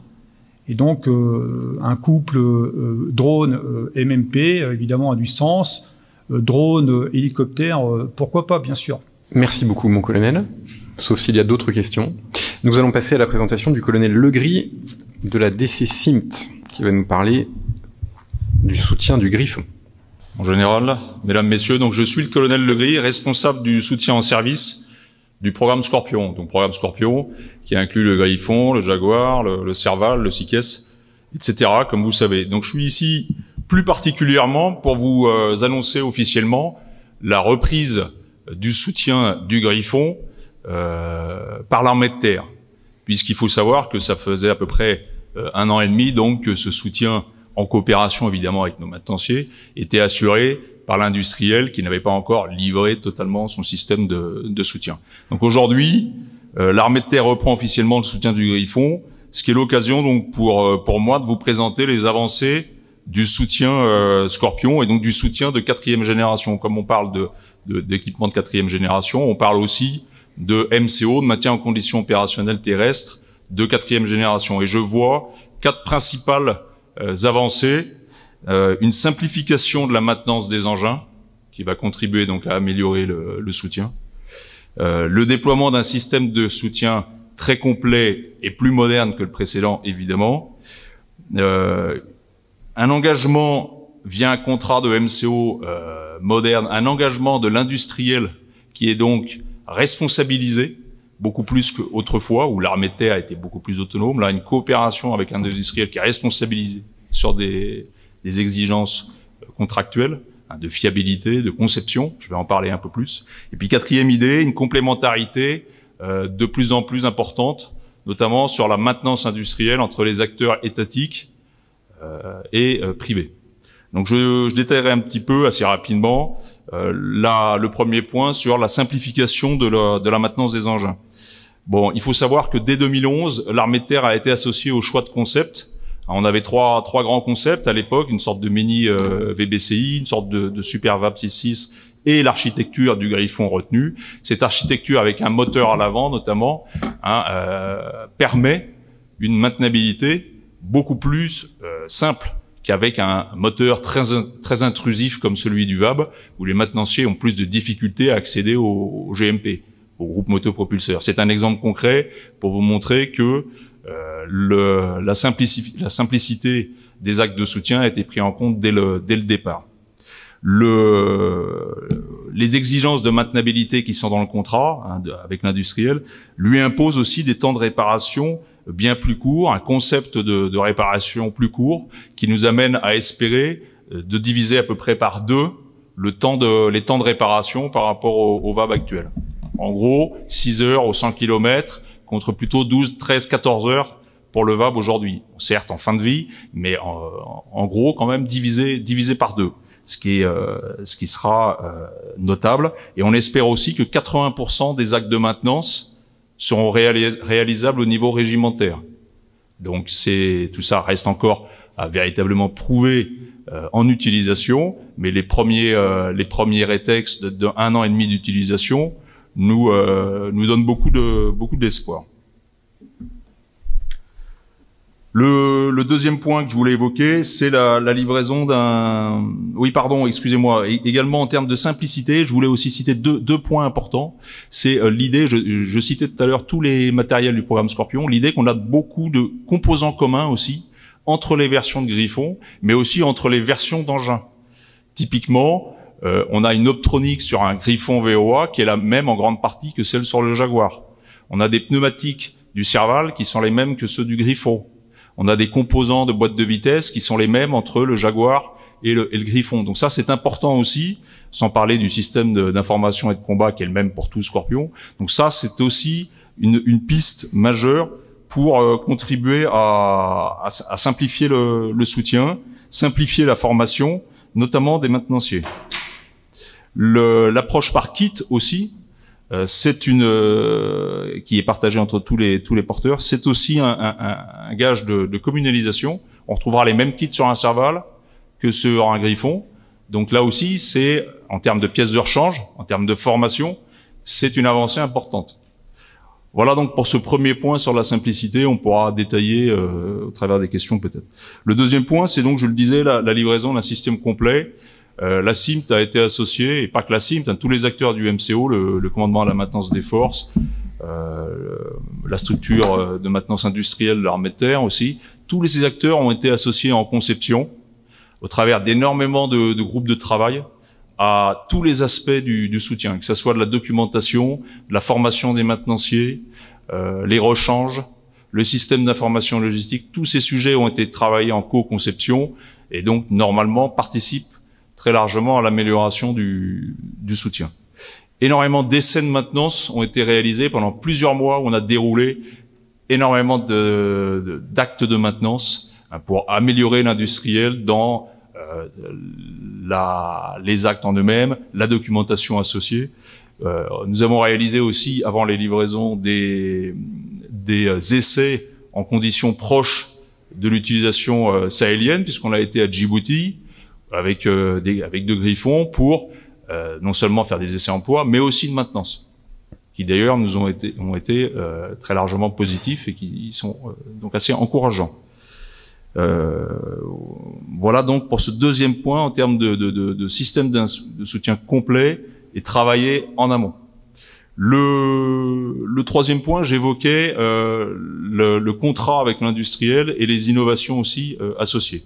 Bon, il faut savoir effectivement que l'industriel est très fortement responsabilisé dans le cadre du contrat de MCO qu'on lui a passé, au travers un forfait.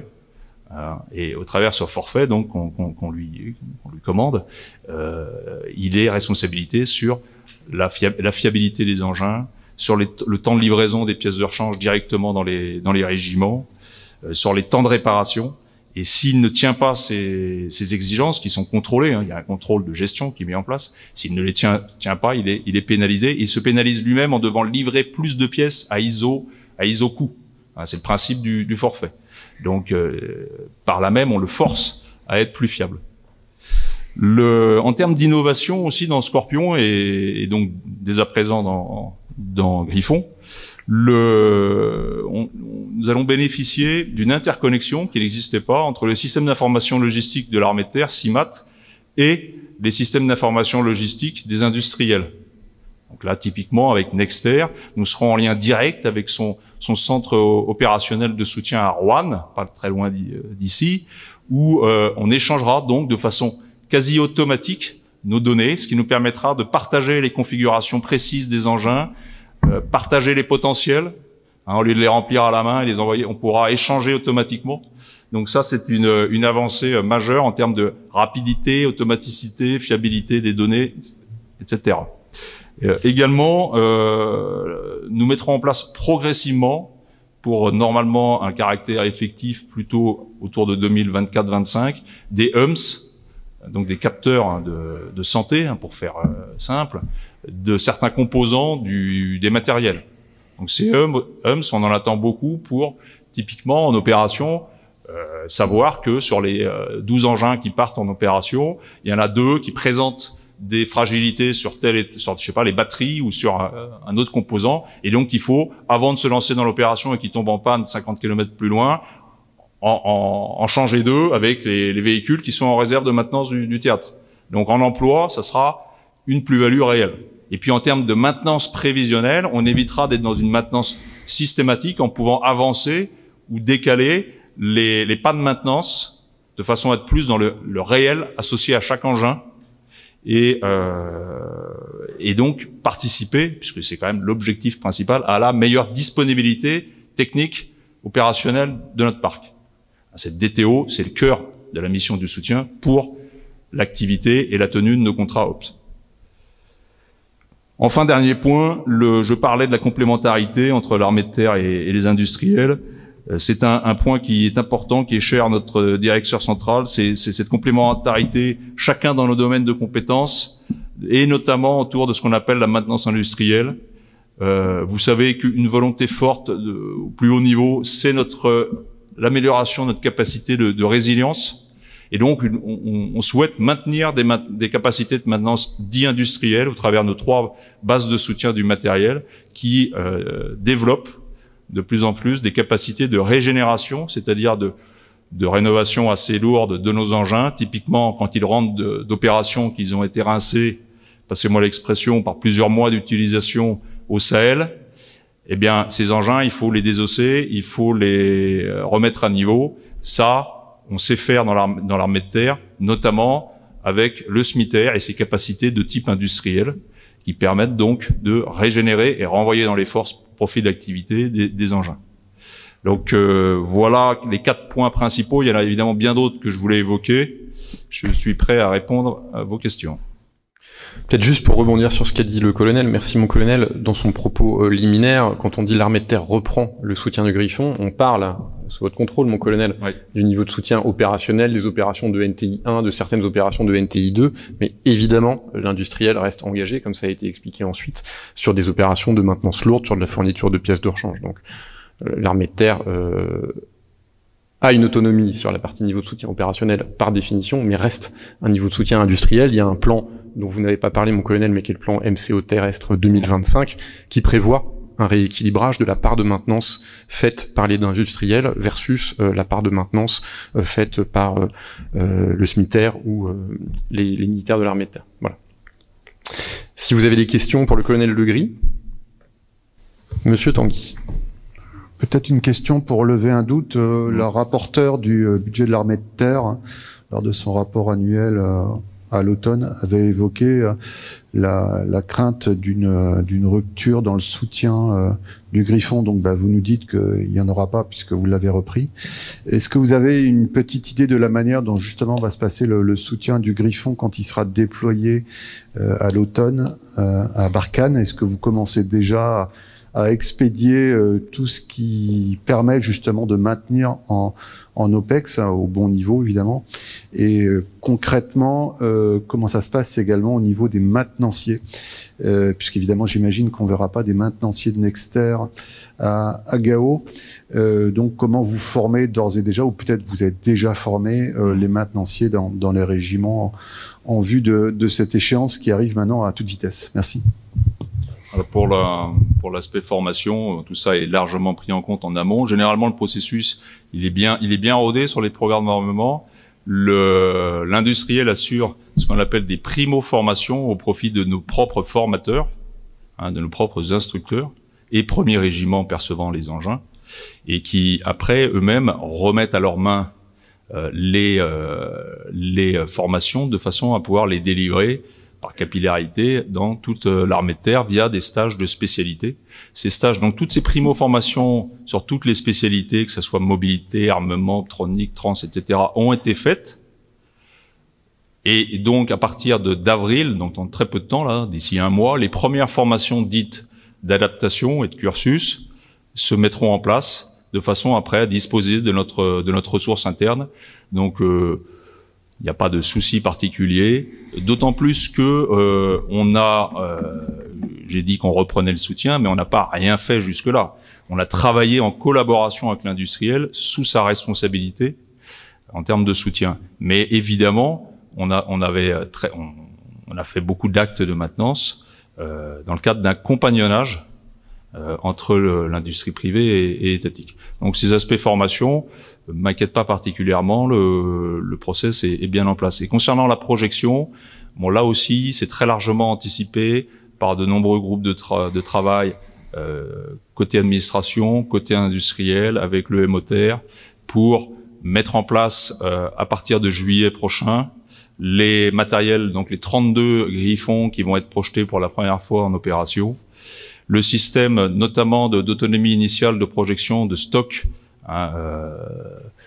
initial que l'on met quand on rentre pour la première fois avec un équipement sur un théâtre. On projette des autonomies initiales de projection pour lancer les flux logistiques, sont préparés. Nous avons contrôlé l'intégralité des à peu près 3000 pièces de rechange qui les composent, en ayant un œil particulier sur ce qu'on appelle les essentialités 1, c'est-à-dire vraiment les composants majeurs qui engagent la dispo de l'engin, en veillant bien à ce qu'ils soient présents dans ces AIP. Et en parallèle, toute une montée en puissance se fait au travers de mise en condition opérationnelle, tant du côté humain, donc on parlait de formation, que du côté équipement, préparation matérielle, pour mettre en configuration nos engins, les peindre comme il va bien, mettre les kits que l'on a choisi d'y monter, et donc les livrer à Miramas, puis à La Rochelle, pour qu'ils partent à l'été vers le Sahel. Sachant que cette opération, normalement, commencera avec ces Griffons, fin 21. Merci beaucoup. Merci, mon colonel. Nous allons passer à la présentation de la PME Cyrus. Bonjour. Monsieur le porte-parole, merci. Je remercie aussi les services du CIRPA qui m'ont convié à cette journée et mon général. Mesdames et messieurs, je vais vous montrer 3 diapositives. En gros, qui nous sommes. Ensuite, deuxième diapositive, quels sont les grands programmes sur lesquels nous sommes engagés. Et ensuite, un petit peu le déroulement de ce qui se passe entre l'armée et un industriel que je représente. Donc Cyrus Compresseur, comme son nom l'indique, fabrique des compresseurs de tout ce qui est gazeux et à haute pression. Là, vous avez une gamme de 40 à 350 bars. Pour ceux qui ne se représentent pas exactement ce que ça veut dire, un pneumatique de voiture est gonflé en environ 2 bars et demi. Nous sommes une petite PME de 25 personnes, 27 aujourd'hui. Nous réalisons un chiffre d'affaires d'à peu près 5 millions d'euros hors taxes. Et nous sommes situés en Haute-Savoie, pas très loin d'Annecy. Nous assurons la conception, la fabrication, l'installation, la vente, bien entendu, le SAV, la maintenance, c'est-à-dire tout le panel qui représente une activité industrielle, depuis sa conception jusqu'à sa mise en œuvre, et le SAV. Nous travaillons sur 3 marchés. Le GNV, dont on n'entend pas beaucoup parler en France, alors que beaucoup de transporteurs routiers et d'opérateurs urbains transforment leurs poids lourds de diesel en énergie GNV. Nous travaillons beaucoup avec les industriels qui utilisent de l'azote, de l'hélium, des gaz spécifiques comme le SF6, ou de l'air respirable à haute pression. Et bien entendu, objet de cette communication, nous travaillons avec les 3 armées et nous réalisons à peu près 20% de notre chiffre d'affaires au sein des armées. Donc, en activité défense, j'ai choisi donc de vous montrer 5 programmes sur lesquels nous sommes activement engagés. Au travers de Naval Group, nous fournissons des compresseurs d'air respirables, et ça n'a rien à voir, et aussi des éléments de stockage dans divers bâtiments, notamment la fameuse frégate Frem. Ça sert à tout un tas de choses, bien sûr, l'air haute pression à bord d'un bâtiment. L'air respirable est bien entendu utilisé par les équipes de plongeurs, mais aussi les équipes de sécurité, les pompiers à bord. Au travers de différentes entités de la Marine nationale, nous fournissons des éléments de filtration, de séchage et de distributeurs d'air respirable haute pression, tout ça, hein, c'est toujours entre 250 et 300 bars, d'une quantité de navires de surface et de sous-marins. Par exemple, le porte-avions Charles de Gaulle est équipé de sécheurs de notre fabrication. Des sous-marins Barracuda, des chasseurs de mines tripartites. Au travers d'Air Liquide, nous fournissons des compresseurs d'azote qui servent à gonfler les trains d'atterrissage et les sièges éjectables des Rafales. Pourquoi l'azote? Parce que à haute altitude, l'air viendrait à geler. Ça serait un problème, l'azote étant parfaitement sec. Auprès de l'armée de l'air, nous fournissons des petits compresseurs de SF6. SF6, c'est un gaz très particulier qui est un isolant électrique. Et donc, par exemple, le Rafale est dans une cellule fermée qui est noyée de SF6, qui maintient en fait une atmosphère stable en cas de choc électrique, comme par exemple la foudre. Et le problème, c'est que on peut pas manipuler le SF6 facilement comme ça. Donc, le mini-compresseur sert à pomper le SF6 pour le sortir de l'extraire de la cellule, le liquéfier. On fait les opérations de maintenance qu'il faut. Ensuite, on réinjecte le SF6 dans cette cellule. Ensuite, au travers de Nexter, nous fournissons des mini-compresseurs qui sont à peu près de cette taille-là, alors que la pellicule précédente montrait un compresseur qui est plus gros que moi. Ces mini-compresseurs et ces éléments de stockage servent dans le Charles Leclerc à évacuer les gaz toxiques qui sont produits lors de chaque tir. Voilà. Donc, qu'est-ce qui se passe entre l'armée et un industriel où les acteurs des armées que sont Nexter, Naval Group ou les différents corps d'armée et un industriel? Eh bien, c'est un peu pareil que pour n'importe quel client, si vous voulez. Hein. Ça part de la conception jusqu'à les négociations, la livraison, la maintenance en conditions opérationnelles. Voilà. Donc,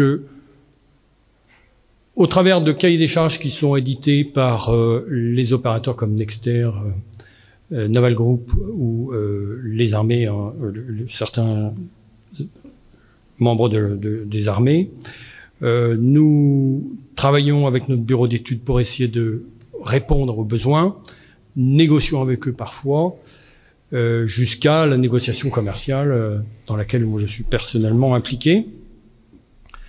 Ensuite, lorsque la livraison se fait, bien entendu, il faut très vite passer à des contrats de MCO. On en a parlé souvent, là, Monsieur Legris, par exemple. Il ne se passe pas de mois sans que je négocie un contrat de MCO avec Naval Group, avec Nexter, pour certains programmes qui sont déjà installés, parfois depuis longtemps. Hein, le Charles Leclerc, ça commence à remonter. Et donc, au titre de ces MCO, nous sommes amenés à fournir des prestations d'expertise, d'assistance au dépannage, des SAV, parfois même sur site. Personnellement, je suis allé sur le porte-avions Charles de Gaulle pour faire des opérations coup de poing parce que le porte-avions allait partir dans 2-3 jours. Il fallait absolument intervenir. Nous travaillons bien sûr à des contrats de fourniture de pièces de rechange et de reconditionnement de matériel qui reviennent régulièrement dans nos ateliers. Et puis bien entendu, nous sommes très souvent accompagnés par les armées ou par leurs représentants et particulièrement depuis l'année dernière, le confinement, nous avons été très souvent accompagnés par différents services des armées pour nous demander comment on va, est-ce qu'ils peuvent nous aider. Ça a l'air d'être simple comme ça, mais lorsque vous arrêtez une entreprise, s'il y a plus de cash qui rentre, ça devient compliqué. Heureusement, nous n'avons pas été trop impactés personnellement l'année dernière. Et puis au travers d'audits qualité, Nexter vient nous voir le mois prochain. 5 ou 6 représentants viennent nous voir. Ce sont en général des acheteurs, des qualiticiens, des logisticiens. Voilà. C'est tout ce que je voulais vous dire. Je vous remercie encore et je suis ouvert à toute question si vous en avez. Oui, bonjour, Jean-Marc Tanguy.